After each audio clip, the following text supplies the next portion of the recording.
అందరికీ నమస్కారం. ప్రత్యేక కార్యక్రమానికి అందరికీ స్వాగతం, సుస్వాగతం. 1,00,000 మంది యోగులతో ప్రపంచ శాంతి కోసం ధ్యాన మహాయాగం మరి బ్రహ్మర్షి పితామహ పత్రిజీ గారి దివ్య ఆశీస్సులతో పిఎస్ఎస్ఎం సహకారంతో పిఎంసి ఆధ్వర్యంలో తిరుపతిలో సెప్టెంబర్ 16 నుండి 22 వరకు అంటే 7 రోజుల ధ్యాన మహాయజ్ఞం జరుపుకోబోతున్నాం. సో దీని గురించి తెలియజేయడానికి ఈరోజు మనతో పాటు ఉన్నారు సీనియర్ పిరమిడ్ మాస్టర్.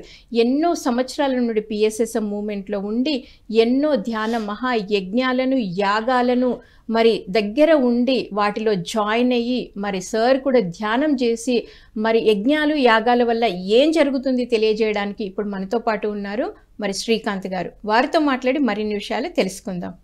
సార్ నమస్తే. నమస్తే మేడం. సార్ ముందుగా మీ స్వపరిచయం. మరి మీరు అన్నట్లు చాలా సంవత్సరాల నుంచి నేను ఇందులో ఉన్నాను. మరి ఒక దాదాపు 18 సంవత్సరాల నుంచి నేను ఈ మార్గంలో ఉన్నాను. నాది ఏవియేషన్ ఇంజనీరింగ్ అయిపోయాక నేను నా హాలిడేస్కి ఇంట్లోకి వస్తే మా ఊరిలో నాకు ధ్యానం పరిచయం అవ్వడం జరిగింది. మొట్టమొదలు ఒక 2 రోజులు తటవర్తి రాఘవరావు గారి క్లాసులు విన్నాక మనం చేయవలసింది ఏంటి, చేయకూడదు ఏంటి, మరి ధర్మాన్ని ఆచరించాలి, సత్యం అంటే ఏంటి అనేది నాకు అర్థమయ్యాక అంతకుముందుకు భక్తి అంటే భగవంతుడు అంటే నాకున్న అభిప్రాయం ఒకటి, ఆ తర్వాత ఒకటి అసలైన భగవంతుడు అంటే ఆత్మే భగవంతుడు అనేది నాకు అర్థమైంది. మరి ఆ ఆత్మని ఎలా చేరాలి అంటే అది కేవలం ఒక శ్వాస మీద ధ్యాస ద్వారా అనేది నాకు అర్థమయ్యి మెల్లిమెల్లిగా ఇందులో కొన్ని పుస్తకాలు చదివి క్లాసులు వింటూ ఉండి ఒక 4 నెలల భీమవరం క్లాస్కి వెళ్ళాక మరి ధ్యానం కాదు, ధ్యానంతో పాటు ధ్యాన ప్రచారం చేయాలి. ఈ ఏదైనా గొప్ప పని ఉంది అంటే ఇంతకన్నా గొప్ప పని లేదు. మరి మనం దేహమా ఆత్మ, మరి దేహం అనుకుంటే మనం చేసే పనులు ఒకటి ఉంటాయి, ఆత్మ అనుకుంటే మనం ఒక పనులు ఒక విధంగా ఉంటాయి. మరి మనం మరణం వరకే కాదు, మరణం తర్వాత కూడా జీవితం ఉంది. మరి అవన్నీ తెలుసుకోవాలి అంటే ఒక ధ్యానం ద్వారానే సాధ్యం అనేది మెల్లిమెల్లిగా అర్థం చేసుకోవడం, మళ్ళీ ధ్యాన ప్రచారం చేయడం అనేది కూడా నేను మొదలు పెట్టడం జరిగింది మేడం. సార్ మరి ధ్యాన మహాయజ్ఞం ఫస్ట్ టైం మీరు పార్టిసిపేట్ చేసింది ఏంటి, దాంట్లో మీ పాత్ర ఏంటి సార్? మరి నేను 2008లో బెంగళూరులో నేషనల్ కాలేజీ గ్రౌండ్స్లో అహింస శాంతి ధ్యాన మహాయజ్ఞం అని చెప్పి 7 రోజులు అక్కడ యజ్ఞంలో పాల్గొనడం అనేది జరిగింది. ఫస్ట్ టైం ఆ యజ్ఞంలో పాల్గొనడం. 7 రోజులు పత్రికారత్ సమక్షంలో మార్నింగ్ జరిగే మెడిటేషన్లో వచ్చే ఆ వైబ్రేషన్స్ ఎలా ఉంటాయి అనేది మొట్టమొదలు నేను అక్కడ ఆశించాను. మరి చూస్తే పత్రికారు ఏమంటారు అంటే నేను యోగుల్ని కాదు యోగీశ్వరులని తయారు చేస్తున్నా అంటాడు. యోగీశ్వరులు అని ఎవరిని అంటారు అంటే యోగుల్ని తయారు చేసే వాళ్ళని యోగీశ్వరులు అంటారు. అన్ని వేల మంది కలిసి ఒక చోట కూర్చొని ధ్యానం చేస్తుంటే ఆ యజ్ఞం యొక్క వైబ్రేషన్స్ ఏమయ్యాయి అంటే ప్రపంచవ్యాప్తంగా కూడా మార్పు తీసుకురాగలిగే విధంగా ఉన్నాయి. మరి ఎందుకు పత్రికారు ఇలాంటి యజ్ఞాలు నిర్వహిస్తూ ఉంటారు అంటే ఆయనే కనుక అలాంటి యజ్ఞాలే కనుక నిర్వహించకపోతే మరి మనకి ఆత్మపరంగా ఎదుగుదల అనేది ఉండదు. మరి చాలా తక్కువ టైంలోనే ఉన్నతంగా మనం ఎదగాలి అంటే ఖచ్చితంగా ఇలాంటి ధ్యాన యజ్ఞాలలో మనం భాగస్వాములం కావాలి. మరి భగవద్గీతలో కూడా కృష్ణుడు చెప్పాడు ఎన్నో యజ్ఞాలు ఉన్నాయి, అన్నిటికంటే నాకు ధ్యాన యజ్ఞం అనేది చాలా చాలా ఇష్టం. ఇప్పుడు ఎలా ఉంటుంది అంటే ఒక పుత్రకామేష్టి యాగం చేస్తే ఏమవుతుంది అంటే పుత్రుడే జన్మిస్తాడు. అదే వర్ణ యాగం చేస్తే ఏమవుతుంది అంటే వర్షాలే కురుస్తాయి. అదే రాజసూయ యాగం చేస్తే ఏమవుతుంది అంటే రాజ్యమే సుభిక్షంగా ఉంటుంది. ఇలాంటి ధ్యాన యజ్ఞాలు అనేవి నిర్వహిస్తే అన్నీ సమకూరుతాయి. వర్ణయాగం చేస్తే వర్షాలే కురుస్తాయి, పుత్రకామేష్టి యాగం చేస్తే పుత్రుడే జన్మిస్తాడు, రాజసూయ యాగం చేస్తే రాజ్యమే సుభిక్షంగా ఉంటుంది. కానీ ఇలాంటి ధ్యాన యజ్ఞాలు చేస్తే అన్నీ సమకూరుతాయి. ఇప్పుడు మనం ఈ ముఖ్యంగా ఈ పిఎంసి వాళ్ళు ఇది తలపెట్టడానికి ముఖ్య ఉద్దేశం ఏంటి అంటే ప్రపంచ శాంతి. ఇప్పుడు ఎందుకు ఈ శాంతి లేదు అంటే అందరిలో భేదభావం, నేను వేరే నువ్వు వేరే అన్న భేదభావం అనేది వచ్చింది. ఇది ఎందుకు వచ్చింది అంటే మనసు అనేది శుద్ధిగా లేకపోవడం వల్ల. ఆ శుద్ధి అనేది కలగాలి అంటే ఖచ్చితంగా ఇలాంటి ధ్యాన యజ్ఞాలలో పాల్గొనాల్సిన అవసరం ఎంతైనా ఉంది. మరి మీరు అన్నట్టు నేను 2008లో ఈ ధ్యాన యజ్ఞంలో పాల్గొన్నాను. ఆ తర్వాత నేను ప్రతి సంవత్సరం కూడా ధ్యాన యజ్ఞంలో నా ఇన్వాల్వ్మెంట్ అంటే ప్రోగ్రాంలో పాల్గొనడం అనేది జరిగేది. కానీ 2012లో సింహాచలంలో మరి పత్రి గారు ధ్యాన మహా చక్రం అక్కడ నిర్వహించడం జరిగింది, 2000 యజ్ఞం. మరి ఆ యజ్ఞంలో నేనేం చేయడం జరిగింది అంటే యజ్ఞానికి సహాయ సహకారాలు అనేవి అందించడం జరిగింది. నిజంగా చెప్పాలి అంటే నా ఈ ఆధ్యాత్మిక ప్రయాణంలో యజ్ఞంలో పాల్గొంటే వచ్చిన ఒక పెద్ద మార్పు ఏంటి అంటే 2011 సింహాచలం ధ్యాన యజ్ఞం అని చెప్పొచ్చు. మరి నేను తటవర్తి రాఘవరావు గారిని, రాజలక్ష్మి మేడంని అనుసరిస్తాను. వాళ్ళు ఎప్పుడు హైదరాబాద్ వచ్చినా వాళ్ళతో తిరుగుతాను. మరి 2011లో తటవర్తి గారు నన్ను అడగడం జరిగింది, ఇలా సింహాచలంలో ప్రోగ్రాం జరిగింది, ఆ ప్రోగ్రాంకి నన్ను ఫైనాన్స్ ఇన్ఛార్జిగా పెట్టారు, నేను తెలంగాణ రాయలసీమ జిల్లాలన్నీ తిరగాలి అనుకుంటున్నాను, నువ్వు నాకు కూడా ఉంటావా అని చెప్పి అడగడం జరిగింది. మరి నేను ఆయన కూడా ఒక 14 రోజులు 30 క్లాసులు అటెండ్ అవ్వడం జరిగింది. ప్రతి చోట ప్రతి ఒక్కరికి కూడా ధ్యానం యొక్క విశిష్టత ఏంటి అనేది వివరించి అందరినీ ధ్యానం వైపు ఆకర్షితుల్ని చేసి తర్వాత ధ్యాన యజ్ఞంలో పాల్గొంటే కలిగే లాభాలు మరి మామూలుగా చేసే సేవ కన్నా ఎంతో ఉన్నతమైన సేవ. ఇప్పుడు ఒక వ్యాపారం ఉంది, కిల్లి కొట్టు చేసేవాడు వ్యాపారమే ఉంటుంది, ఒక కిరాణం వ్యాపారమే ఉంటుంది, ఒక సూపర్ మార్కెట్ వ్యాపారమే. అలాగే అన్ని ధ్యాన ప్రచారాలే. కానీ అన్నిట్లోకెల్లా ఉన్నతమైన ప్రచారం ఏంటి అంటే ఈ యజ్ఞంలో పాల్గొనడం.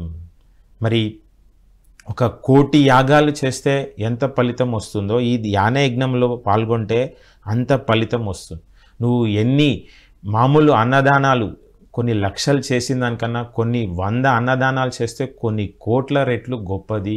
అంత గొప్ప యజ్ఞంలో మీరు పాల్గొనండి అని చెప్పి అందరినీ యజ్ఞానికి రండి అని చెప్పడమే కాదు, మీరు రావడమే కాదు, మీరు ఇవ్వడమే కాదు, పరోక్షంగా కూడా అందరినీ భాగస్వాములు చేయాలి.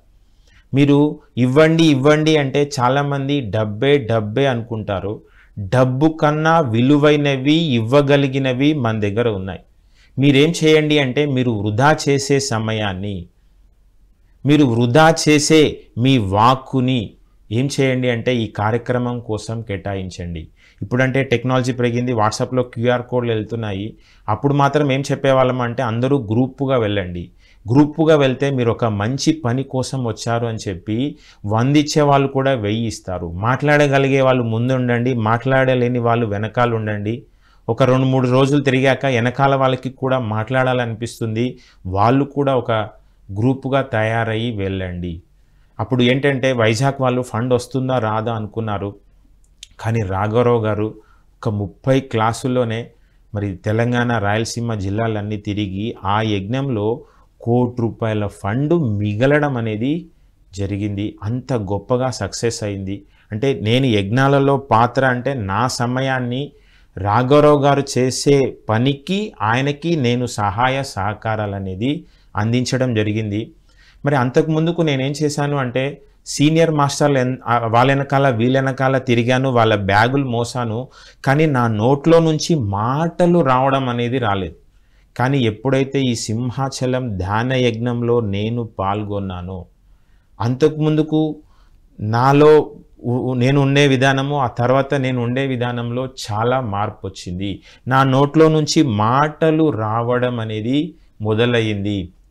నేను కూడా అన్ని ఊర్లు తిరిగి క్లాసులు చెప్పాలి అనేది నా ధ్యాన ప్రచారానికి నాంది అనేది సింహాచలం ధ్యాన యజ్ఞం అని చెప్పొచ్చు. మరి అప్పటి నుంచి కూడా నేనేంటంటే యజ్ఞంలో ఊరికే ఆ 11 రోజులు అక్కడ కార్యక్రమంలో పాల్గొనాలి అంటే అక్కడ అందరికీ భోజనాలు, వసతి, వాటర్ ఫెసిలిటీసు, అకామిడేషన్ ఏర్పాట్లు అవన్నీ చేయాలి అంటే ముఖ్యంగా మనకు కావాల్సింది ఏంటంటే ఫండ్. ఇప్పుడు సార్ మరి మీరు చెప్పారు, ఎంతో అద్భుతంగా మీరు ప్రచారం చేశాను, చక్కగా మాట్లాడాను, ధ్యానం చెప్పాను అని చెప్పారు కదా. సో మరి మీ రోల్ అలా మీరు ప్లే చేశారు. అసలు ఈ ధ్యాన మహాయజ్ఞాలలో ఒక పర్సన్ జాయిన్ అయితే అక్కడ ధ్యానం చేసుకుంటే మరి మీలో కలిగిన మార్పు ఏంటి, వేరే వాళ్ళలో కలిగిన మార్పు మీరు గమనించింది ఏంటి? ఇప్పుడు ఏంటంటే ప్రపంచవ్యాప్తంగా అన్ని చోట్ల నుంచి వస్తారు. ఒక నదులన్నీ కలిసి ఒక సముద్రంలో కలిసినట్లు ఎంతోమంది మిత్రులు మనకు అక్కడ సమావేశం అవుతారు. అలాగే ఎన్నో రకాల ఆధ్యాత్మిక పుస్తకాలు మరి మనకు అక్కడ లభిస్తాయి. అలాగే ఎంతోమంది సందేశాలు వింటాము. మరి మనం చెప్పుకున్నట్టు గ్రూప్ మెడిటేషన్, ఒక కట్టెపులను మండిస్తే ఏమవుతుంది అంటే మంట తక్కువగా వస్తుంది. అదే గుంపు కట్టెలు పెట్టి మంట పెడితే ఏమవుతుంది అంటే అలా ఆ కార్యక్రమాల్లో పాల్గొంటేనే, ఆ దగ్గరికి వెళ్తేనే ఏమవుతుంది అంటే ఒక రకమైన ప్రశాంతత. మరి ఆ రకంగా మనం ఎన్నో రెట్లు అధికంగా జ్ఞానాన్ని సంపాదించవచ్చు, ఎంతోమంది పరిచయాల్ని కూడా మనం చేసుకోవచ్చు. ఓకే సార్, మీరు ఇందాక అన్నారు గ్రూప్ మెడిటేషన్ చేయడం వలన ఎంతో ఎనర్జీస్ మనం రిసీవ్ చేసుకుంటామని. అలా మీకు ఒక వచ్చిన చక్కటి అనుభవం? ఇప్పుడు నా మాటలు, నా ఆలోచనలు, నా పనులు, నా ప్రవర్తన అన్నీ కూడా మారిపోయాయి ఈ యజ్ఞంలో పాల్గొనడం వల్ల. చాలా మార్పు. మరి 2011 నుంచి నేను వైజాగ్ ధ్యాన మహాచక్రం నుంచి ఏం చేస్తానంటే ఒక బుక్ స్టాల్ పెడతాను. ఆ యజ్ఞంలో ఉండడానికి ఒక ప్లేస్ కావాలి, వచ్చిన వాళ్ళందరితో మాట్లాడడానికి, తర్వాత నేను ఏదైనా ఊర్లు వెళ్ళడానికి, ఆ వచ్చిన వాళ్ళు పరిచయం ఉన్న వాళ్ళు పరిచయం లేని వాళ్ళని పరిచయం చేయడము, ఇంకా కొత్త ఊర్లు ప్లాన్ చేసుకోవడము. అలాగే వచ్చిన వాళ్ళందరికీ బుక్స్ యొక్క ఇంపార్టెన్స్. మరి పత్రి గారు చెప్పేది ఏంటంటే 3 రత్నాలు: ధ్యానం, స్వాధ్యాయం, సజ్జన సంగతి. ఈ 3 అనేవి మనకి పుష్కలంగా దొరుకుతాయి. ఊరికే ధ్యానం చేసిన, అలాగే ఊరికే క్లాసులు విన్నా లాభం లేదు. కాబట్టి ధ్యానం చేయాలి, ధ్యానంతో పాటు స్వాధ్యాయం చేయాలి, స్వాధ్యాయంతో పాటు సజ్జన సాంగత్యం, అలాగే ఆ యూత్ కార్యక్రమాలు, తర్వాత బాల వికాసు ప్రోగ్రామ్స్, అలాగే అన్ని రకాల ఆధ్యాత్మికవేత్తల్ని మరి మనం పిలవడము. మరి ఈ spirituality means higher than religion చెప్పొచ్చు, అసలైన ఆధ్యాత్మికత. మరి అందులో కూడా తిరుపతి అంటే ఎంతో ప్రత్యేకత. మరి అక్కడ వెంకటేశ్వర స్వామి ఆయన శరీరపరంగా లేకపోయినా కొన్ని లక్షల మంది ఆయన దగ్గరికి వెళ్తున్నారు. అంటే అక్కడ ఆయన లేకపోయినా కొన్ని లక్షల మంది ఆయన దగ్గరికి వెళ్తున్నారు అంటే వాళ్ళు లేకపోయినా అక్కడ వాళ్ళ శక్తి ఉంది. మరి ఎందుకు అంతమందిని వాళ్ళు ఆకర్షితుల్ని చేయగలుగుతున్నారు అంటే మన దగ్గర ఎంత శక్తి ఉంటే మనం ఏం చేయొచ్చు అంటే అంతమందిని ఆకర్షితులం చేయొచ్చు. మరి తిరుపతి అనేది ఇంకా ముఖ్యంగా చెప్పాలి అంటే పత్రి గారు మొదట్లో తిరిగి అంతా కూడా అభివృద్ధి చేసిన ఏరియా అని చెప్పొచ్చు. అంతకుముందుకు ధ్యాన యజ్ఞాలకి, ఇప్పుడు ధ్యాన యజ్ఞాలకి, మరి అప్పుడు ఎక్కడెక్కడో ధ్యాన యజ్ఞాలు పెట్టి తిరుపతిలో ధ్యాన యజ్ఞం అనేసరికి ఒక 15,000 మంది. మీకు పిఎంసి తిరుపతిలో యజ్ఞం చేస్తుంది అని మీకు తెలిసినప్పుడు మీకు ఏమనిపించింది? మరి నిజంగా నేను తటవర్తి రాఘవరావు గారితో ఈ స్టూడియోకి రావడం జరిగింది. వచ్చినప్పుడు ఆనంద్ గారితో కూర్చొని మాట్లాడినప్పుడు మరి తిరుపతిలో పెట్టడం అనేది చాలా చాలా బాగుంది, మీ నిర్ణయం చాలా మెచ్చుకోదగ్గది. కాబట్టి మీరేం చేయండి అంటే ఏది పట్టుకున్నా గట్టిగా పట్టుకోవాలి, చేసే పనిలో పర్ఫెక్షన్ అనేది ఉండాలి, అలా మీరు ముందు చేసుకుంటూ పోవడమే అని చెప్పి ఆయన ఏదో సలహాలు ఇస్తున్నాక మరి కొద్ది రోజులకే నేను ఈ ధ్యాన యజ్ఞంలో తిరిగానే ఈ యజ్ఞం గురించి చెప్పాలి అనేది నాకు కొంత అవగాహన ఉంది. నాకున్న అవగాహనని బట్టి నేను కూడా అందరికీ చెప్పుకుంటూ ఉంటే బాగుండు అని నేను అనుకున్నాను. కరెక్ట్ ఆనంద్ గారు ఫోన్ చేశారు, నేను ఇలా బెంగళూరు క్లాసులు చెప్పడానికి వెళ్తున్నాను అంటే ఖచ్చితంగా ఈ యజ్ఞం గురించి కూడా అందరికీ చెప్పు అన్నప్పుడు నేను రామనగర, వైట్ ఫీల్డ్, అలాగే విరూపాక్షి గారు అని ఆయన ఒక సెంటర్ పెట్టడము, అలాగే ఒక 2-3 చిన్న క్లాసులు ఒక 2-3 మాస్టర్లను కలిసి ఈ 3 రోజుల్లోనే ఒక 65 చందా బుక్కులు ఇచ్చాను. ఈ పని కోసం నేను ఆగిపోవడం వల్ల నాకు ఎంతోమంది మాస్టర్లు పరిచయం అయ్యారు. నేను కూడా ఎన్నో క్లాసులు చెప్పడం అనేది జరిగింది. అక్కడ యజ్ఞం గురించి చెప్దామని తెలిసి నేనే నాకు తెలియకుండా ఎన్నో పరిచయాలు, ఎన్నో క్లాసులు అనేది చేయడం జరిగింది. ఇక్కడ అల్టిమేట్ మనం చెప్పదలుచుకుంది ఏంటంటే ఒక యజ్ఞంలో మనం పాల్గొందాం, ఒక మంచి పని చేద్దాం అని పోయినప్పుడు ఏమవుతుంది అంటే మనకి మంచి జరుగుతుంది. ఆ మంచి పనిలో మన శక్తి మేరకు మనం చేయగలిగింది, మనకున్న అవకాశాల్ని ప్రతిదీ కూడా ఉపయోగించుకోండి అని చెప్పి నేను చెప్తున్నా. కాబట్టి ప్రస్తుతం ఈ పిఎంసి వాళ్ళు ఈ ధ్యాన యజ్ఞం, అందులో ప్రత్యేకించి తిరుపతి మరి వెంకటేశ్వర స్వామి క్షేత్రము, అది శక్తి క్షేత్రము. మనం ఎక్కడ కూర్చున్నా నాకు ఎన్నో రోజుల నుంచి ధ్యానం కుదరట్లేదు అనే వాళ్ళు కూడా సునాయాసంగా గంటలు గంటలు కూర్చోగలిగే విధంగా మనకి అక్కడ ఆ శక్తి క్షేత్రం అనేది అలా ఉంటుంది. కాబట్టి ఖచ్చితంగా మరి ఈ కార్యక్రమంలో అందరూ భాగస్వాములు అవ్వాలి, అందరినీ భాగస్వాములు చేయాలి. ముఖ్యంగా నేను ఇందాక చెప్పినట్లు ఇక్కడ ఇవ్వండి అంటే చాలామంది డబ్బే అనుకుంటారు. డబ్బు కన్నా విలువైంది ఏంటంటే మన సమయం, మన వాక్కు. మరి మనం వృధా చేసే సమయాన్ని రోజు 1 గంట, అలాగే అనవసరమైన మాట్లాడే మాటలను బట్టి కాకుండా ఈ యజ్ఞం గురించి మాట్లాడుతూ ఉండాలి. ఇది ఎలా ఉంటుంది అంటే చూడండి, నాకు మీరు యజ్ఞం గురించి అడుగుతున్నారు కాబట్టి నా జీవితంలో జరిగిన 2 అనుభవాలు. నేను 2011లో వైజాగ్ యజ్ఞం కోసం తిరిగాను అన్నాను. నేను తటవర్తి గారితో తెలంగాణ, రాయలసీమ జిల్లాలన్నీ తిరిగాను అని చెప్పాను. ఒక ఊరు మేడం, చాలా పల్లెటూరు అది. ఆ పల్లెటూరుకి వెళ్తే ఇక్కడ ఏం క్లాస్ చెప్తాడు, ఇక్కడ ఎవరు ఏం చందా బుక్కులు తీసుకుంటారు, ఇక్కడ ఏం మార్పు వస్తుంది అనుకొని వాళ్ళతో మాట్లాడిస్తూ ధ్యానం యొక్క విశిష్టత చెప్పాక ఆ తర్వాత యజ్ఞంలో పాల్గొనండి, చందా బుక్కులు తీసుకోండి అని చెప్పడం కోసం ఏం చేయడం జరిగింది అంటే, ఇప్పుడు చూడండి గవర్నమెంట్కి ఎక్కువగా ఆదాయం దేని ద్వారా వస్తుంది అంటే లిక్కర్ ద్వారా. అంటే గవర్నమెంట్ బ్రతుకుతున్నదే మందు బాబుల ద్వారా. మీరేం చేయండి అంటే సంవత్సరం అంతా తాగేవాళ్ళు మీ ఇష్టం ఏమైనా చేసుకోండి, కానీ ఒక్కరోజు మాత్రం ఈ యజ్ఞం కోసం మీరు డబ్బులు ఇవ్వండి. అలా చేయడం వల్ల ఏమవుతుంది అంటే వాళ్ళ కర్మలు తొలగుతాయి, భవిష్యత్తులో వాళ్ళు ధ్యానంలోకి వచ్చే అర్హత సంపాదిస్తారు. అలాగే ఇలాంటి పనులు చేయడం వల్ల ఏమవుతుంది అంటే మీ శక్తి పెరుగుతుంది, అలాగే అక్కడ యజ్ఞం కూడా సక్సెస్ అవుతుంది.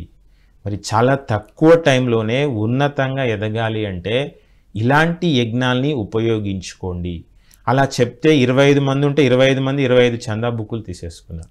సార్, మరి ఇంతకు ముందు మనం వేరే ప్రదేశాలలో కూడా ధ్యాన మహాయజ్ఞాలన్నీ జరుపుకున్నాం. ఇప్పుడు ముఖ్యంగా ప్రపంచ శాంతి కోసం తిరుపతిలో ప్లాన్ చేయడం వెనుక కారణం ఏంటి? మరి చూస్తే తిరుపతి అనేది ఆధ్యాత్మికతకి పుట్టినిల్లు. అక్కడ ఒక శక్తి తరంగాలు అనేవి వ్యాపిస్తూ ఉన్నాయి.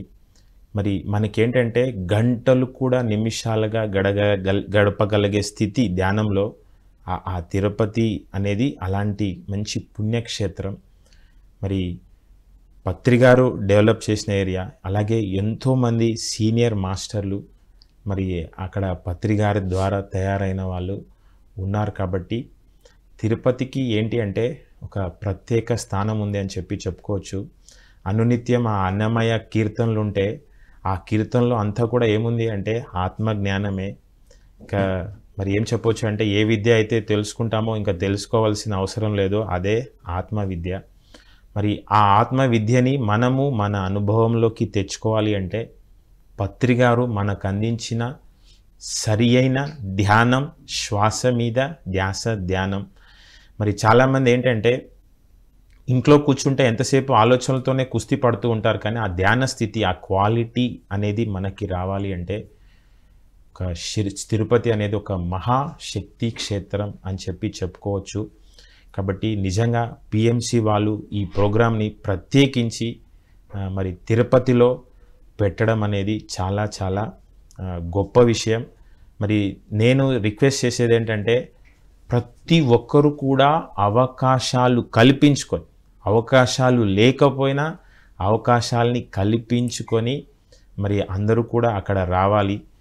మరి ఇప్పుడు కడతాల్లో జరిగే యజ్ఞాలు, అక్కడ కడతాలు అంతా సక్సెస్ అవడానికి కారణం ఏంటంటే అక్కడ యజ్ఞము. మరి అక్కడ ఏంటంటే కడతాలు అనేది మన ప్లేస్లో జరుగుతుంది, కానీ తిరుపతి అనేది వేరే ఒక చోట పోయి మరి మనం అన్ని రకాలుగా అందరికీ అన్ని ఫెసిలిటీస్ కల్పించాలి అంటే అది ఇంకా కొంత శ్రమతో కూడుకున్నది. ఇంకా ముఖ్యంగా చెప్పాలి అంటే డబ్బుతో కూడుకున్నది అని చెప్పి కూడా చెప్పుకోవచ్చు. ఇప్పుడు అక్కడ పోయి సర్వీస్ చేయడం అనేది ఎలాగూ చేస్తాము. మనం అక్కడ డబ్బులు ఇస్తే ఏమవుతుంది అంటే కొంతమందికి సర్వీస్ చేసే వాళ్ళని మనం అక్కడ పెట్టుకోవడం వల్ల పరోక్షంగా ఆ సర్వీసు ఎవరు చేసిన వాళ్ళు అవుతాము అంటే మనమే అవుతాము. మనం చేయడమే కాదు, అక్కడ మనం డబ్బు రూపేణా అందరికీ కూడా మనం అందిస్తూ ఉంటే అక్కడ ఇంకా ఎన్ని ఏర్పాట్లు, కంఫర్ట్స్ అనేవి కూడా ఎంత అవకాశం ఉంటే అంత పెంచవచ్చు. కాబట్టి తిరుపతిలో పెట్టడం అనేది చాలా చాలా బాగుంది. Okay sir. సో సార్, మరి ఇప్పుడు మనం 7 days జరుపుకుంటున్నాం. దీంట్లో 6 hours మెడిటేషన్ ఉంది. ప్రపంచ శాంతి కోసం చేస్తున్న ఈ యజ్ఞంలో 6 గంటల ధ్యానం వల్ల ఎలాంటి మార్పు జరుగుతుందంట? ఇప్పుడు రీసెంట్గా మనం పత్రి గారి 3 సంవత్సరాల ఆరాధన ఉత్సవాలు చెప్పారు. పత్రి మేడం ఎంత బాగా చెప్పిందేమో. మీకు అన్నీ తెలుసు, ఎంతో విషయ జ్ఞానం సేకరించారు, ఎన్నో క్లాసులు విన్నారు, ఎన్నో పుస్తకాలు చదివారు. కానీ అది అనుభవంలోకి తెచ్చుకోవాలి అంటే సాధన సాధన సాధన సాధన.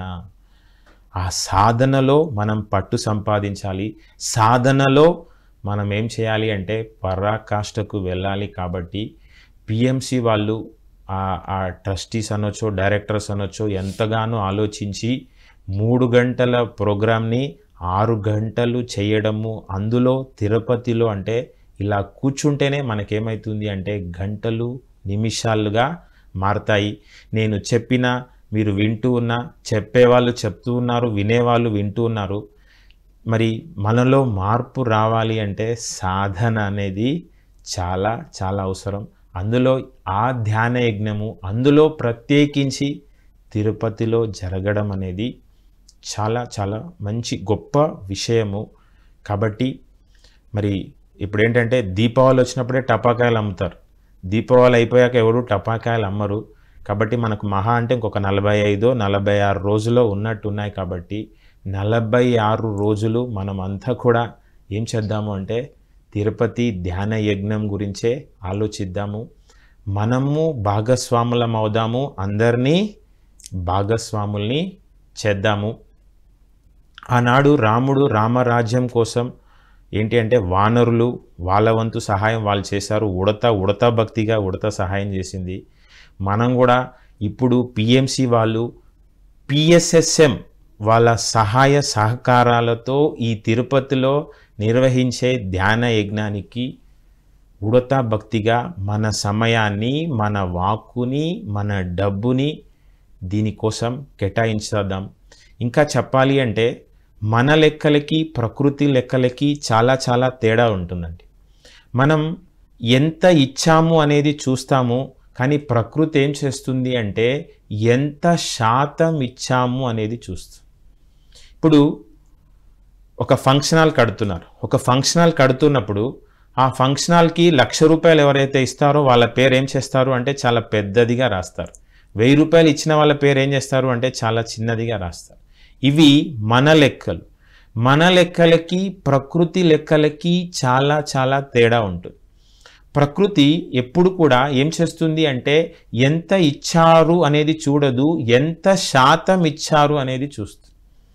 ఇప్పుడు 1,00,00,000 రూపాయలు ఉండి 1,00,000 రూపాయలు ఇస్తే వాళ్ళు ఎంత ఇచ్చినట్టు అంటే 1% ఇచ్చినట్టు. అదే మన దగ్గర 2,000 ఉండి 1,000 రూపాయలు ఇస్తే ఎంత శాతం ఇచ్చినట్టు అంటే 50% ఇచ్చినట్టు.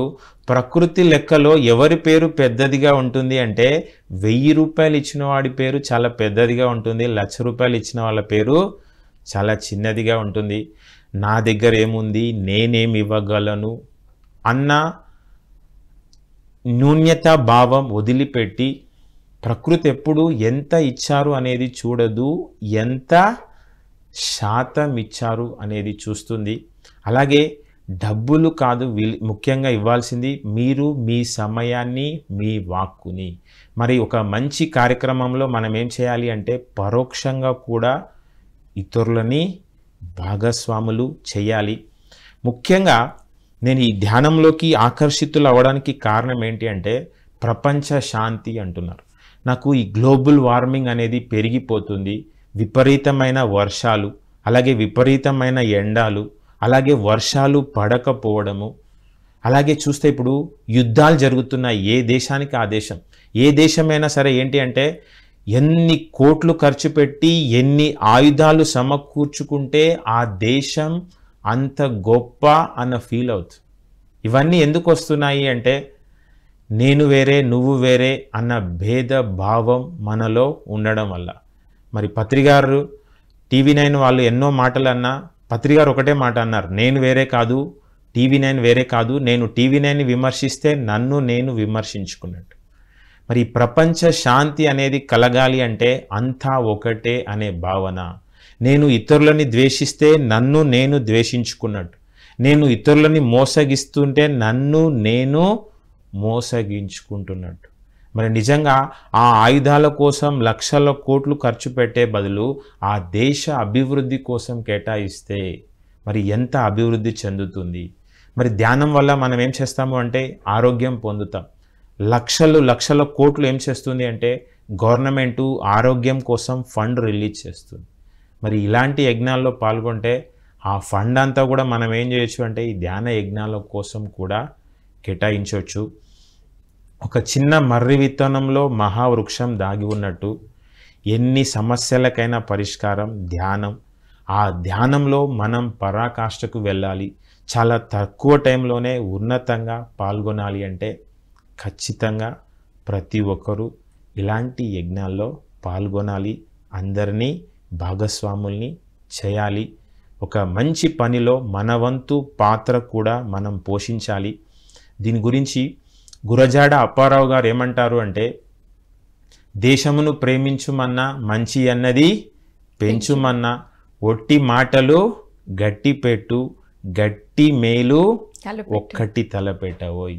ఈ 45 రోజులు మనం చేసే ఒక మంచి మేలు ఏదైనా ఉంది అంటే ప్రత్యేకించి తిరుపతిలో జరిగే ధ్యాన యజ్ఞానికి మరి PMC వాళ్ళు PSSM సహకారంతో మరి మనం ఏంటి అంటే పత్రిగారి శిష్యులు అంటే ఇంత యూనిటీ ఉంటుందా, ఇంత ఐక్యమత్యం ఉంటుందా అని చెప్పి మనం అందరికీ ఆదర్శంగా నిలవడం కోసం మనకు లభించిన ఒక మంచి అవకాశం. దీన్ని అందరం తప్పకుండా సద్వినియోగపరుచుకుందాం. వండర్ఫుల్ సార్, నిజంగా చాలా చక్కగా చెప్పారు. అందరం కలిసి ఒక యూనిట్తో చేస్తే అద్భుతంగా ఉంటుంది అని. సార్, మరి ప్రపంచ శాంతి కోసం ధ్యాన మహాయజ్ఞం అంటున్నాం. యజ్ఞం చేస్తే ప్రపంచ శాంతి ఎలా వస్తుంది? మరి మన మనస్సు శుద్ధి అయ్యే కొద్దీ మనం ఏం చేస్తాము అంటే ఆత్మతో గడుపుతాం. మనం భగవంతుడితో గడిపే కొద్దీ ప్రకృతి ఏమవుతుంది అంటే అనుకూలంగా తయారవుతుంది. ఇప్పుడు ఎలా ఉంది పరిస్థితి అంటే ప్రకృతి అంటే ఒక తల్లితో పోలుస్తాం. అందరూ ఏం చేస్తున్నారు అంటే తల్లి పాలు తాగకుండా తల్లి రొమ్ము కొరుకుతున్నారు. ఆ తల్లి రొమ్ము కొరికినప్పుడు ఆ తల్లి ఏం చేస్తుంది? తల్లడిల్లుతుంది. ఈ సునామీలు ఈ విపత్తులు అనేవి జరగడం ఏంటి అంటే సృష్టికి విరుద్ధంగా చేయకూడని పనులు మనం చేయడం వల్ల. మరి మనం ఏం చేయాలి అంటే ధర్మంగా ఉండాలి. తిరుపతిలో మనకు ఎక్కువగా కనపడుతూ ఉంటుంది ఏంటంటే ధర్మో రక్షతి రక్షితః. మరి వెంకటేశ్వర స్వామి ఎక్కడ కూడా నేను నిన్ను కాపాడుతా అని చెప్పట్లేదు. ధర్మాన్ని కాపాడు, ఆ ధర్మమే మనల్ని కాపాడుతుంది. మరి ధర్మము ఆచరణలోకి రావాలి అంటే అందరం ధ్యాన యజ్ఞాలలో పాల్గొనాలి. పాల్గొనే కొద్దీ మనకేమవుతుంది అంటే సత్యం అవగతం అవుతుంది, ధర్మాన్ని ఆచరణలో పెడుతూ ఉంటాము. కాబట్టి అది మనకి చాలా తక్కువ టైంలోనే రిజల్ట్ కనపడాలి అంటే ఈ ధ్యాన యజ్ఞం. నాకు 95% గ్లోబల్ వార్మింగ్ అనేది పెరగడానికి మాంస భక్షణ. మరి అందరూ శాకాహారులుగా మారాలి అంటే మన వైబ్రేషన్స్ పెరిగే కొద్దీ మనం ఏం చేస్తాము అంటే ప్రపంచవ్యాప్తంగా మార్పు తీసుకురాగలము. ఒక మ్యాగ్నెట్ దగ్గర ఇనుప ముక్క పెడితే అది ఇనుప ముక్కగానే ఉంటుంది. కొద్దిసేపటికి ఆ ఇనుప ముక్క కూడా ఏమవుతుంది? మ్యాగ్నెట్గా తయారవుతుంది. అలా మనం కూడా నిరంతరం మన లోపలి ఆత్మతో గడిపే కొద్దీ మరి మన శక్తి తరంగాలు అనేవి ఏం చేస్తాయి అంటే ప్రపంచవ్యాప్తంగా మార్పు తీసుకొస్తాయి. మరి నేను ఈ ధ్యాన యజ్ఞాలలో పాల్గొనక ముందుకు జన విజ్ఞాన వేదిక అని, లోక్సత్తా అని, రెడ్ క్రాస్ సొసైటీ అని ఎన్నో ఉద్యమాలలో తిరిగాను. ప్లాస్టిక్ని వ్యతిరేకించాలి, అవినీతిని నిర్మూలించాలి అని. కానీ నాకు ఇందులోకి వచ్చాక అర్థమయ్యింది ఎవరిని మార్చలేరు. మార్పు అనేది ఎదుటి వాళ్ళల్లో కాదు మన లోపల రావాలి. అది ధ్యానం ద్వారానే సాధ్యం. మరి మనలో ఎంత మార్పు అనేది జరుగుతుంది అనే దానిని బట్టే మన ప్రగతి అనేది ఆధారపడి ఉంటుంది. దానికి ఒకానొక అవకాశం ధ్యాన యజ్ఞం. మరి అన్ని యజ్ఞాలలోకెల్లా ధ్యాన యజ్ఞం అనేది చాలా ఉన్నతమైంది. మరి యజ్ఞం చేయాలి, యజ్ఞ ప్రసాదం స్వీకరించాలి అంటే ఇలాంటి ధ్యాన యజ్ఞాలలో మనం పాల్గొని అక్కడ చేసే భోజనాన్నే మనం ఏమంటున్నాము అంటే యజ్ఞ ప్రసాదం. ఇలాంటి కార్యక్రమాలు చేసినప్పుడు మనకి ముక్తి అంటే దుఃఖం నుంచి విడుదల, మరి జన్మ రాహిత్య స్థితి, శాశ్వత దుఃఖ రాహిత్య స్థితి అనేది కలుగుతుంది. మరి ఈ అవకాశం ఇప్పుడు మన ముందు ఉంది కాబట్టి మనకు ఉన్న అవకాశాలని ప్రతిదీ కూడా సద్వినియోగపరుచుకుందాం. ఓకే సార్, మరి ఇందాక మీరు చెప్పారు ప్రమోషన్స్ ఆల్రెడీ స్టార్ట్ చేశాను, యజ్ఞం కోసం మీరు వెళ్ళిన క్లాసుల్లో చెప్పానన్నారు. అప్పుడు రెస్పాన్స్ ఎలా ఉంది సార్? ప్రతి ఒక్కరూ ఖచ్చితంగా మేము చేస్తాము అని అందరూ కూడా చందా బుక్కులు తీసుకోవడం నాకు చాలా హ్యాపీ అనిపించింది. అందరూ కూడా మేము టీంతో సహా వస్తాము అని చెప్పి కూడా నాకు చెప్పడం జరిగింది. అసలు నాకు అక్కడికి వెళ్ళేదాకా తెలీదు ఇంత రెస్పాన్స్ వస్తుంది, నేను ఇంతలా తిరుగుతున్నానని. నిజంగా నేను చెప్పేది, ఒక మంచి పని చేద్దామని పోయినప్పుడు మనం ఎంత మంచి చేద్దాము అనుకుంటే అంత మంచి ఎవరికి జరుగుతుంది అంటే మనకు జరుగుతుంది. చివరిగా చెప్పదలుచుకున్నది ఏంటంటే చేసుకున్నవాడికి చేసుకున్నంత మహాదేవ. మరి ఈ ఆధ్యాత్మిక మార్గంలో మనం ఎదగడానికి పత్రి గారు మనకు ఎన్ని అవకాశాలు ఇవ్వాలో అన్ని అవకాశాలు ఇచ్చాడు. ఈ సత్యాన్ని సునాయాసంగా అందరికీ అర్థమయ్యేట్టుగా ఆచరింప చేసేటట్టుగా మరి మనకి ఆయన అందివ్వడం జరిగింది. ఆయన అడుగు జాడల్లో మనం నడుద్దాం. సార్, మరి మీరు ఎన్నో యజ్ఞాలు, యాగాలు, చక్రాలు చూసుంటారు. ఇప్పుడు జరగబోతున్న దీంట్లో ఇంకా మీరు జరిగిన వాటితో ఏమన్నా సూచనలు, సలహాలు ఇవ్వాలి? నేను గమనించింది ఏంటంటే ఇంతకుముందుకు జరిగిన లోపాలన్నీ సరి చేసుకొని ఆ లోపాలు లేకుండా అందరినీ కూడా భాగస్వాములు చేయాలి, ఎవరికి ఏ ఇబ్బంది రాకుండా సమకూర్చాలి అనే విధంగా అందరూ ప్రయత్నిస్తున్నారు. ఇది ఒకరు మీరు నేను అనుకుంటే కాదు, ఇది సమిష్టి కృషితో చేయాల్సింది. ఇది ప్రతి ఒక్కరి బాధ్యత. ఇదేదో పిఎంసిది మనకేం సంబంధం లేదు. పిఎంసి పిఎస్ఎస్ఎం కలిసి అంటే ఆ యూనిటీ అనేది మనం చూపించాలి, మనం ఇతరులకి ఆదర్శంగా నిలవాలి అంటున్నాం. కాబట్టి అందులో మన రోల్, మనం చేయగలిగింది, మనకున్న అవకాశాలని ఖచ్చితంగా ప్రతి ఒక్కరూ ఉపయోగించుకోండి. మీరు అడిగినట్లు ఇంతకు ముందుకున్న కొన్ని ఏమైనా లోపాలు ఉంటే అవన్నీ సరి చేసుకొని ఎప్పటికప్పుడు ఇంకా కొత్తదనంగా చేసుకునేటట్లు చేయాలి, ఇంకా కొత్తగా తీసుకురావాలి అన్న ఏర్పాట్లు చేస్తున్నారు అనేది నేను కూడా గమనించాను. సార్, ఇందాక మీరు చెప్పారు చక్కటి పాయింట్, మీలో ఎన్నో మార్పులు జరిగాయి ఆ యజ్ఞంలో పాల్గొనడం వలన అని చెప్పారు. మీలో మార్పు మీరు గమనించారు అంటే వేరే వాళ్ళలో కూడా జరిగిన మార్పులు మీరు ఏమైనా గమనించి ఉంటే అవి ప్లీజ్. ఇప్పుడు నేను చెప్పాను 2011లో తిరిగాను. తటవర్తి రాఘవరావు గారు ఏది పట్టుకున్నా గట్టిగా పట్టుకుంటాడు, ఏది పట్టుకున్నా అందులో సీనియర్ ఏం చేస్తున్నాడా అని చెప్పి చూస్తాడు. అలా పట్టుకోవడంలో ఎంత గట్టిగా పట్టుకోవాలనేది నేను తటవర్తి గారి దగ్గర నేర్చుకున్నాను. ఇంకా ఆయన ఏం చేస్తాడు అంటే చెయ్యగలిగే వాళ్ళు చేయడం కాదు, చెయ్యలేని వాళ్ళు కూడా చెయ్యగలిగే విధంగా తయారు కావడం అనేది గొప్ప విషయం.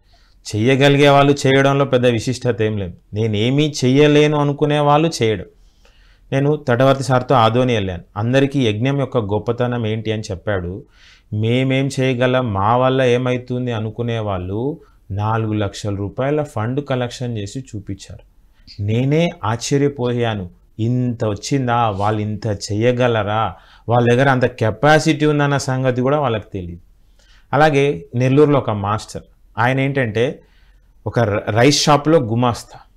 ఆయన ఏం చేశాడు అంటే ఈ యజ్ఞానికి ఆయన ఇచ్చాడు, అందరితో కలెక్ట్ చేసి ఇచ్చాడు. ఆయన ఏమంటాడు అంటే నేను నా జీవితంలో సొంతంగా ఒక రైస్ షాపు పెడతాను, కార్లో తిరుగుతాను అని అనుకోలేదు. నేను చేసిన మంచే నాకు ప్రకృతి ఈ రకంగా కలిసి వచ్చేటట్టుగా చేసింది అని చెప్పి ఆయన అంటాడు. హైదరాబాద్లో ఒక మేడం. ఆ మేడం ఏమంటుంది అంటే, నేను ఎన్నో సంవత్సరాల నుంచి అద్దె ఇల్లులో ఉన్నా, నేను సొంత ఇల్లులోకి వస్తాను అని కూడా నేను అనుకోలేదు. కానీ నేను ఎప్పుడైతే ఈ యజ్ఞం కోసం తిరుగుతున్నానో నాకు తెలియకుండానే నాకేమయ్యింది అంటే ఒక సొంత ఇల్లు రావడం అనేది జరిగింది. ఇప్పుడు పత్రి గారు కూడా చెప్తారు ఏంటి అంటే, పాపం పశ్చాత్తాపం ప్రాయచిత్తం పరిహారం. మనం జీవితం ఎప్పుడు ఏమవుతుంది అంటే మనం అనుకున్నట్టుగా మనకు ఉండదు. ఏమవుతుంది అంటే మనం అనుకోనివి మన జీవితంలో జరిగితే మొదలు ఏం చేస్తాడు అంటే పశ్చాత్తాపం పడతాడు. నేను ఎవరికి నష్టం కలిగించానో, నేను ఎవరికి బాధ పెట్టానో, కాబట్టి నాకు ఇప్పుడు ఇలాంటి పరిస్థితి వచ్చింది, దీనికి నేను ఏం ప్రాయచిత్తం చేసుకోవాలి. మీరు చేసుకునే ప్రాయచిత్తం ఏదైనా ఉంది అంటే ఈ ధ్యాన యజ్ఞాలలో పాల్గొనడమే. నేను చెప్పానా, 4 సంవత్సరాల నుంచి అందరు బ్యాగులు పట్టుకొని తిరుగుతూ ఉన్నా.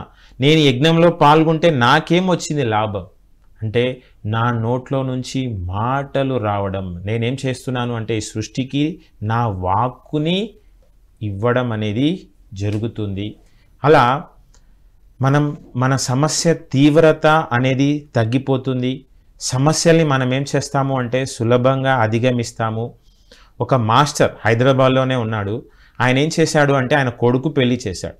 కొడుకు పెళ్లి చేసినప్పుడు కొడుకు కోడలు మొదలు 1 సంవత్సరం బాగానే ఉన్నారు. తర్వాత ఏమైంది అంటే ఇద్దరికి గొడవై ఎంత దాకా వెళ్ళింది అంటే డైవర్స్ దాకా వెళ్ళింది. ఆ డైవర్స్ దాకా వెళ్తే ఈ సమస్య నుంచి ఎలా బయటపడదాము అని చెప్పి ఆయన పత్రిగారి దగ్గరకు వస్తే పత్రిగారు ఏమీ వినకుండా ఈ పాంప్లెంట్లు ప్రింట్ చేయి, ఈ బ్రోచర్లు ప్రింట్ చేయి, భగవద్గీత బుక్ ప్రింట్ చేయి, ధ్యాన యజ్ఞం కోసం కృషి చేయి. అప్పుడు ఆయన అనుకున్నాడు నేనేదో నా కష్టం చెప్పుకుందాము, నా సమస్య చెప్పుకుందామని చెప్పి పత్రిగారి దగ్గరకు వస్తే ఈయనేంటి ఇవన్నీ చెప్తున్నాడు. తర్వాత ఆలోచిస్తే ఆయన స్వార్థం కోసం కాదు అడిగింది, ఆయన ఇతరులకి మంచి నా ద్వారా చెయ్యమని అడిగాడు. ఆయన అలా చెప్పాడు అంటే ఏదో కారణం ఉంటుంది అని చెప్పి ఆయన పత్రిగారు చెప్పినట్టు చేసుకుంటూ పోతే వాళ్ళ కోడలే కేసు విత్డ్రా చేసుకోవడం అనేది జరిగింది. మామూలుగా అత్త మామ భర్త ముగ్గురు ఉద్యోగాల చుట్టూ తిరగాల్సింది ఏం జరుగుతుంది అంటే ముగ్గురు కోర్టుల చుట్టూ తిరగాల్సి వచ్చింది. ఈ సమస్య వాళ్ళకి చాలా పెద్దదిగా అయిపోయింది. మరి ఆయన చేసిన మంచి ఏమైంది అంటే ఈయన్ని ఇతరుల నుంచి ఆయన సమస్యల నుంచి సులభంగా బయటపడే విధంగా తయారు చేసింది. ఇప్పుడు ఎలా ఉంది అంటే మన దగ్గర ఈ ఆత్మజ్ఞానం లేక ఈ సాధన లేక ఎంతసేపు మన స్వార్థాలు మన సుఖాలు మన కంఫర్ట్సే చూసుకుంటున్నాం. నీ దగ్గర జ్ఞానం ఉంటే నువ్వేం చేస్తాము అంటే ఎదుటి వాళ్ళు పడే కష్టాన్ని నువ్వు గమనిస్తావు. నేను ఈ ధ్యాన యజ్ఞాలు కంటే ముందు ఏం చేసేవాడిని అంటే ఇలా ఉంటే బాగుండు, అలా ఉంటే బాగుండు, ఇలా చేసింటే బాగుండు అని నేనేం బయటికి ఏం విమర్శించలేదు, కానీ లోపల అనుకున్నాను. నేను ఒక చిన్న యజ్ఞం శ్రీశైలంలో 4 రోజులు మౌన ధ్యాన యజ్ఞం రాఘవరావు గారి రాజలక్ష్మి మేడం గారి సమక్షంలో నేను కండక్ట్ చేశాను. ఆ యజ్ఞం ఎంత అంటే 250 మంది.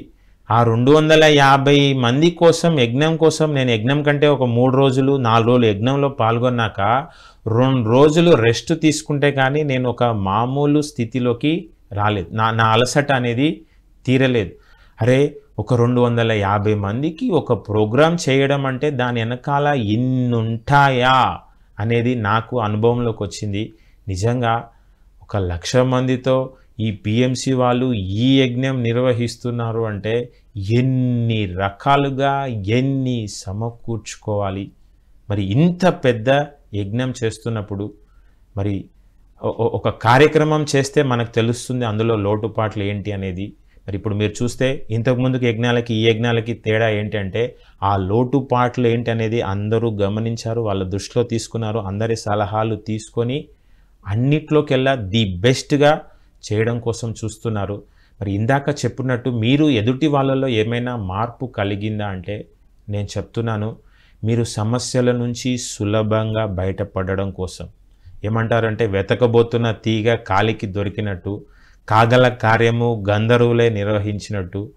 మరి నిజంగా మనం చాలా తక్కువ టైంలో ఉన్నతంగా ఎదగాలి అంటే ఈ పిఎస్ఎస్ఎం వాళ్ళు పిఎంసి ఆధ్వర్యంలో నిర్వహించే 7 రోజుల ధ్యాన యజ్ఞం అనేది చాలా చాలా విశిష్టమైంది. నన్ను అడిగితే అందరూ కూడా 7 రోజులు ఈ అవకాశాన్ని పూర్తిగా సద్వినియోగపరచుకోండి అని నేను చెప్తాను.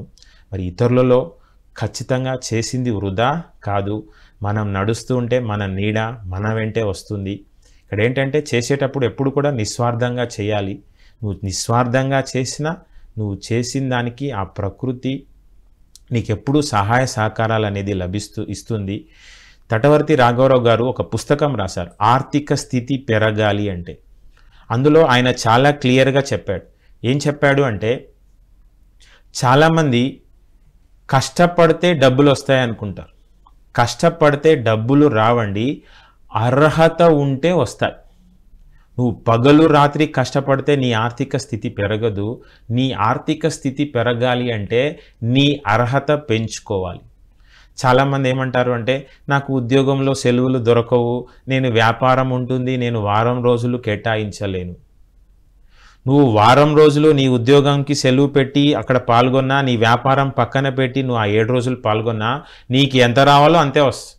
నువ్వు అక్కడ పగలు రాత్రి కూర్చున్నా ఎంత రావాలో అంతే వస్తుంది. ఆ 7 రోజులు పక్కన పెట్టినా ఎంత రావాలో అంత వస్తుంది. ఆ రావాలి అంటే ఏదో కష్టపడితే కాదు, అర్హత సంపాదించుకుంటే వస్తుంది. ఆ అర్హత అనేది ఎలా వస్తుంది అంటే ఇస్తే వస్తుంది. నువ్వు ఎంత ఇస్తే అంత వస్తుంది. మరి పత్రిగారు అంటారు, ఏమంటారు అంటే, చిన్న చిన్న పుణ్యాలు చిన్న చిన్న భోగాలు, పెద్ద పెద్ద పుణ్యాలు పెద్ద పెద్ద భోగాలు. మరి నేను కూడా చూస్తే ఒకప్పుడు నా ఆర్థిక పరిస్థితికి ఇప్పుడు నా ఆర్థిక పరిస్థితికి కూడా నా వరకు చాలా తేడా ఉంది. ఈ తేడా ఎందుకు వచ్చింది అంటే, నేను చేసిన మంచే నాకు ఆ రకంగా కలిసి వచ్చింది. ఇంకా చేస్తే ఇంకా కలిసి వస్తుంది. మనం చేసేది నిస్వార్థంగా నిష్కామ కర్మే చేస్తాము. మనం ఎప్పుడైతే లోక కళ్యాణం అనేది చేస్తూ ఉంటామో అప్పుడేమవుతుంది అంటే మన కళ్యాణం ఆ లోకం చూసుకుంటుంది. మరి భగవద్గీతలో శ్రీకృష్ణుడు చెప్తాడు కదా, ఏంటి అంటే, అనన్య చింతయంతో మాం ఏ జనా పర్యుపాసతే తేషాభి నిత్యాభియుక్తానాం యోగక్షేమం వహామ్యహం. మరి ఎవరైతే అన్ని చింతలు వదిలి నా అంటే ఆత్మయందు దృష్టి నిలుపుతారో నీ యోగక్షేమాలు స్వయంగా నేనే చూసుకుంటాను. మరి యోగము అంటే ఆధ్యాత్మిక ఎదుగుదల, క్షేమము అంటే ప్రాపంచిక ఎదుగుదల. అరే షిరిడి సాయిబాబా చెప్తాడు, ఏం చెప్తాడు అంటే, నువ్వు నా వైపు 1 అడుగు వేస్తే నేను నీ వైపు 10 అడుగులు వేస్తాను. మరి మనమంతా చేయాల్సింది ఇప్పుడు తిరుపతిలో జరిగే ధ్యాన యజ్ఞం కోసం 1 అడుగు మీరు ముందుకేయండి. మీరు చేసేది మీకోసం కాదు, లోక కళ్యాణం కోసం, ప్రపంచ శాంతి కోసం.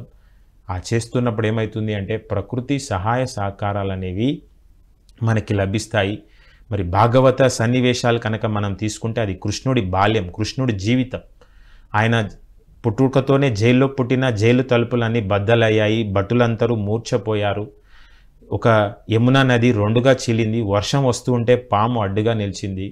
మరి కృష్ణుడు జన్మ తీసుకున్నది దేనికి అంటే లోక కళ్యాణకరమైన పని చేయడం కోసం. ఎప్పుడైతే లోక కళ్యాణకరమైన పనులు అనేవి చేస్తూ ఉంటామో అప్పుడు ఏమవుతుంది అంటే ప్రకృతి సహాయ సహకారాలు అనేవి మనకి లభిస్తాయి. ఇక్కడ ఒక జైలు తలుపులు బద్దలయ్యాయి అంటే ఒక ప్రకృతి దేవత జైలు తలుపుల్ని బద్దలు కొట్టింది. ఆ భటులందరూ మూర్ఛపోయారు అంటే ఒక ప్రకృతి దేవత అందరినీ మూర్ఛ పడిపోయేటట్టు చేసింది. ఇంకొక ప్రకృతి దేవత ఏం చేసింది అంటే 2గా చీలింది. ఇంకొక ప్రకృతి దేవత ఏమైంది అంటే వర్షం వస్తూ ఉంటే అడ్డుగా నిలిచింది. మనమేమి మన కోసం అడగట్లేదు, మన కోసం మనం అడిగితే అడుక్కున్నట్టు. కానీ ఒక మంచి కార్యక్రమంకి మనం అందరికీ అవకాశం కల్పించిన వాళ్ళం అవుతున్నాం.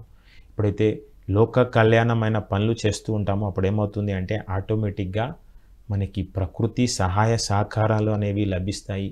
అలాగే ఇప్పుడున్న ఆర్థిక స్థితి మీకు ఉండదు, ఖచ్చితంగా మీ స్థితిలో కూడా మార్పు వస్తుంది. ఎందుకంటే చేసింది ఎప్పుడూ వృధా కాదు. నువ్వు ఎంత మంచి చేస్తే అంత మంచి మనకి కలుగుతుంది. మరి లోక కళ్యాణంతో పాటు మనం ఏం చేయొచ్చు అంటే స్వీయ కళ్యాణం కూడా జరపవచ్చు అన్నమాట. యా సార్, మరి చివరిగా ఈ తిరుపతిలో జరిగే ధ్యాన మహాయజ్ఞంలో అంటే ఏమేమి కార్యక్రమాలు ఉంటాయి? ఇక్కడ యూత్కు సంబంధించి చిన్నపిల్లలకి సంబంధించి ఇప్పుడు ముఖ్యంగా యువత అనేది ఈ చెడు దారిలో నుంచి మంచి దారిలోకి రావాలి అంటే ఇలాంటి సాంగత్యంలో గడుపుతున్నప్పుడు, ఇలాంటి సాధన వాళ్ళు వచ్చినప్పుడు తెలుసుకున్న విషయాల్ని తొందరగా గ్రహిస్తారు, ఆచరిస్తారు, 10 మందికి చెప్తారు, టెక్నాలజీని ఉపయోగించి కూడా అందరికీ పంచడం అనేది జరుగుతుంది. కాబట్టి నేను చూస్తున్నంతవరకు ఏంటంటే ఈ యజ్ఞంలో అన్ని రకాల వాళ్ళని కూడా మరి ఎంతోమంది ఆధ్యాత్మికవేత్తల సందేశాలు. ఇప్పుడు ఒక తేనెటీగ ఏం చేస్తుంది అంటే అన్నిట్లోని మకరందాన్ని సేకరిస్తుంది. పత్రికారు ఎక్కడ నాదే వినండి, నాదే చదవండి అని చెప్పలేదు, అన్నీ తీసుకోండి. మరి నిజంగా పిరమిడ్ స్పిరిచువల్ సొసైటీలో ఉన్నది ఏంటంటే నేనే గొప్ప, నాదే గొప్ప కాదు. ఆత్మ జ్ఞానానికి సంబంధించిన విషయాలు ఎవరి దగ్గర నుంచైనా, ఎంతమంది నుంచైనా మరి సేకరించవచ్చు. కాబట్టి ఆ రకంగా పుస్తకాలు అవుతేనేంటి, ప్రసంగాలు అవుతేనేంటి, కార్యక్రమాలు అవుతేనేంటి, ఏర్పాట్లు అవుతేనేంటి, వసతులు అవుతేనేంటి, భోజనం అవుతేనేంటి, అన్నీ కూడా ఇంకా ఇంతకుముందు కంటే కూడా ఇంకా అద్భుతంగా నిర్వహిస్తున్నారు. కాబట్టి ఇంతకు ముందు కన్నా ఈ యజ్ఞంలో ఇంకా కొత్తదనం, ప్రత్యేకించి తిరుపతిలో జరగడం అనేది చాలా చాలా బాగుంది. Thank you sir. మరి ఎంతో అద్భుతంగా అసలు ధ్యాన మహాయజ్ఞం యొక్క విశిష్టత ఏంటి, ప్రపంచ శాంతి ఎలా వస్తుంది, మీ జీవితంలో జరిగిన మార్పులు, ఒక లోక కళ్యాణ కార్యక్రమంలో మనము పాల్గొంటే మన జీవితంలో ఎలాంటి మార్పులు జరుగుతాయి అనేది ఎంతో అద్భుతంగా తెలియజేశారు. Thank you sir. Thank you so much. Thank you very much. So విన్నారు కదండి, 1,00,000 మంది యోగులతో తిరుపతిలో ఎంతో అద్భుతంగా ప్రపంచ శాంతి కోసం ధ్యాన మహాయజ్ఞం జరుగుతుంది. సో ప్రతి ఒక్కరూ ఈ కార్యక్రమంలో పాల్గొంటారని కోరుకుంటూ మరొక ధ్యాన మహాయజ్ఞం కార్యక్రమంలో మరొక మాస్టర్తో మళ్ళీ కలుద్దాం. Thank you.